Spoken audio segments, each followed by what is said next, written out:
All right, amplifiers, Kenny Harper here, and I'm excited because I have a rock star professional who is an authority when it comes to vision and helping people with their sight. He's world renowned, has won many awards, and he is just all around a great guy. I've known him for some time, and I'm honored to have him on Growth Amplifiers. Dr. Gulani, welcome to Growth Amplifiers. Thank you, Kenny, for having me, and thank you for that warm introduction. So, for the people who have not yet heard about some of the cool and great things you do, I've given the basics that you help people with their vision and can kind of create miracles for people. Can you share a little bit about how you actually help people with their vision? Absolutely. So, Kenny, I have my goal in life is I want people to see without glasses, everybody. And I was blessed. I am blessed. I was born with vision that's better than 20/20, which is 20/10. Hence, I'm constantly chasing beyond 20/20 in all my patients and really thrilled when they go beyond 20/20 and see 20/15, 20/10.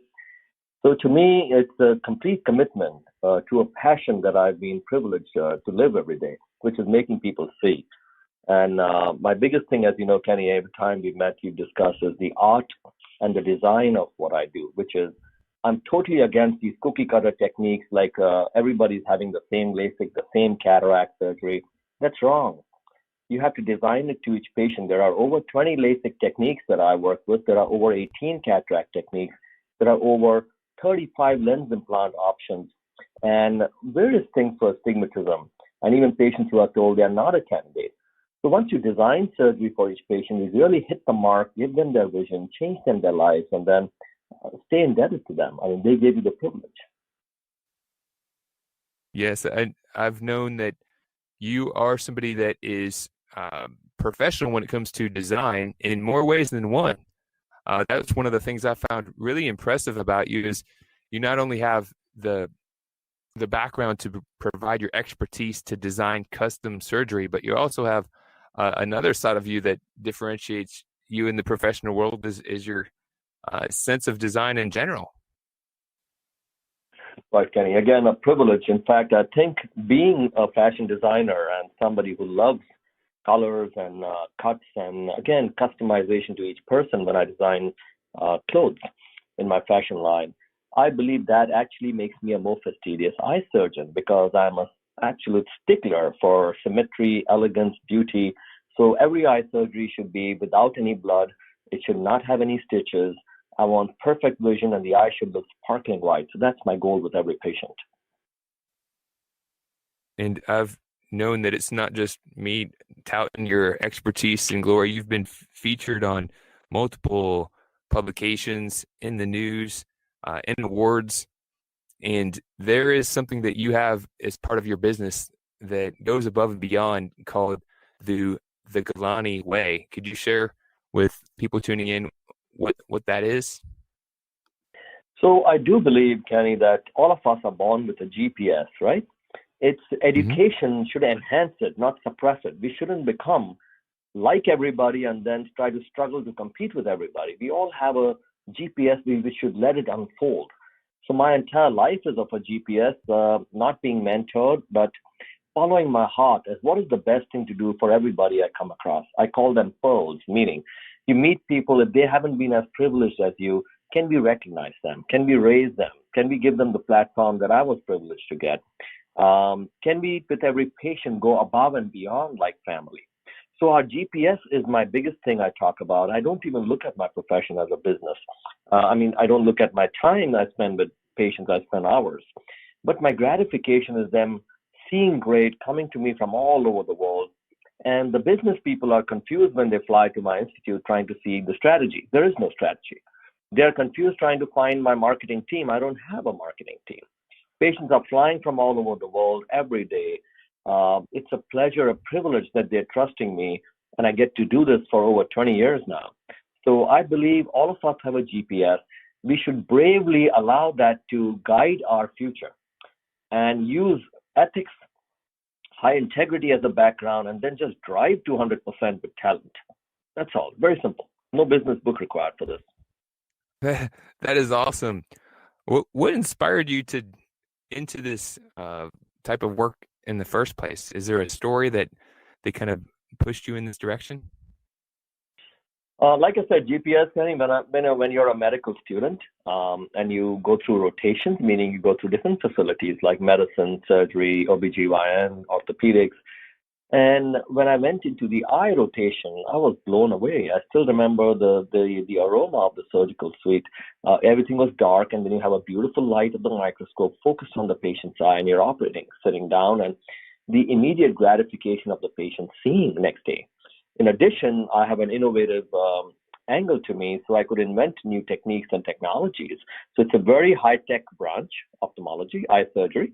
At the same time, you get to deliver one of the highest senses to a fellow human being. So I just fell in love with it. And that's the story over nearly 30 years ago now. I'm dating myself. Yeah. Yeah, time ticks on for everybody. Well, one of the cool things about this program is we ask guests to not only share some of the victories and insights, but also some of the challenges that you faced along the way in growing your business. What's been one of the challenges that you faced and maybe how you've gotten around it? Mainly because I did not want to be the norm or be another mediocre doctor trying to, advertise for patients, then doing deals and stuff, and then coming out with mediocre work. I really wanted to make a difference. And so I started in a very difficult scenario. If you can imagine, I originally trained in India, where already I was an eye surgeon at the age of 24 and the highest rated in our university with a gold medal. So when I came to the United States, I had to redo my entire residency, which was 4 years of going through, having already published my work as an eye surgeon. That was a big hurdle, but I did that because I believed, why not learn in the best arena and then see real capability as opposed to thinking you're the biggest in a pond. So swim with the sharks, and that's the concept. So that was a very big hurdle, repeating my entire residency, but I was, again, worked very hard at that time, kept on keeping my leadership even as a resident in New York. Then the other thing was I was invited to start the refractive LASIK department for UF, University of Florida. Then I started my practice. Again, everything I wanted was the way my GPS or my inner heart would tell me. Don't go out and schmooze around with people to send you patients. Don't go out and advertise and lure patients. So I would just believe in myself and keep on giving interviews of people who would come to me with various results and fascinated, and I would keep on teaching doctors for free.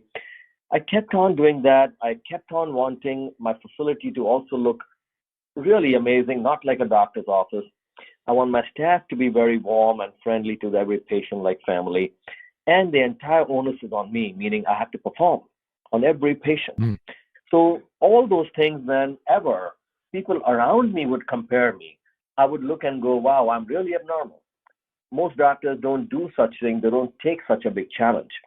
But to me, my payback, Kenny, became so gratifying, nearly addicting, seeing my patients thrilled with their visions, coming to me from all over the world, writing about me on their own, me sharing my work with colleagues who loved watching my techniques and where I'm taking them in the future.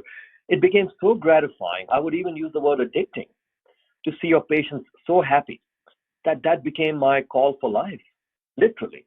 So to me, I cannot wait to come back to my office institute every day. And I kept on moving the entire nation and world into the future of eye surgery. We just built one of the world's first cataract surgical spa. I mean, taking eye surgery from a kind of conveyor belt medicine and surgical centers where people are run around like numbers into a spa-like atmosphere, each patient one at a time. Care for them, take them in myself, perform the highest level of surgery with technology, deliver vision, and they leave and go back and enjoy their lives. So I believe a hurdle is a relative term. In my case, it was more about never looking outside my window while my car is already moving 400 miles an hour. So that is how I would describe my thing. I just come up with these words as we are talking. I don't know who's practicing outside down the street or in the city for me. So it doesn't really matter. When patients are flying, even this week, it's amazing. We have patients from South Africa, Alaska, Australia, Alabama, North Carolina, New York, Bogota, Colombia, Cuba, San Diego. These are just patients this week. Today I'm operating on it, tomorrow I'm operating on the other. So all these patients are coming without advertising. And that has become a business anomaly for the world of medicine when they're trying to study my practice. And I keep telling them, it's simple. I do nothing. I come here, I treat every patient like family, I perform, and when they go back home, they make their families fly. And this also goes into another part of my story that often I've been asked, why haven't I moved to LA or New York? Well, I could, very easy, especially because fashion is my second passion and my persona fits places like these, Rodeo Drive or Fifth Avenue. But at somewhere many years ago, I decided, God has been really kind to me. Why not I take my life and provide it as an example that if a simple person like me in a simple place like Jacksonville can make the world fly, anybody can.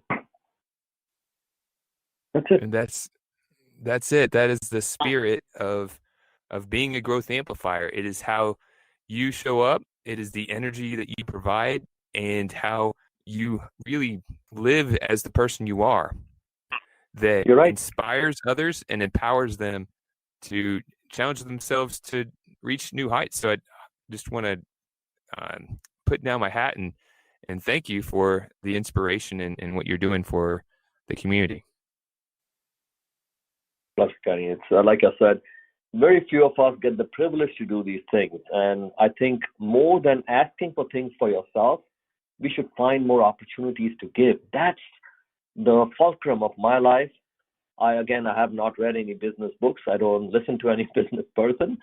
I do believe that is the magnet of all of us humans, which people forget because they go to these places and attend courses and they are taught how to be more efficient, how to, work less, and how to make more money. My point is the currency is happiness, not money. Happiness. That's the currency everybody's looking for. It's universal currency. But where people are lost is they're in different direction and they're losing the other most powerful currency, time. Mm-hmm. Right? You go through 60 years of life doing something you didn't like, and now you want to turn back and go fishing. Well, you're out of time. So follow your heart. That's all I can say. And again, I've been privileged, but I use this privilege anytime anyone asks me for interviews or whatever, because all I'm talking is everybody can do it. If I can, anyone can. I love it.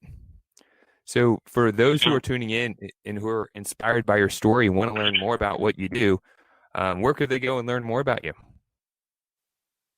Our website, of course, is there, but I'm told my patients keep writing about me. Another anomaly in the world of medical business, Kenny, is my Facebook and social media, because many doctors or people use that for advertising. In fact, I don't get to post.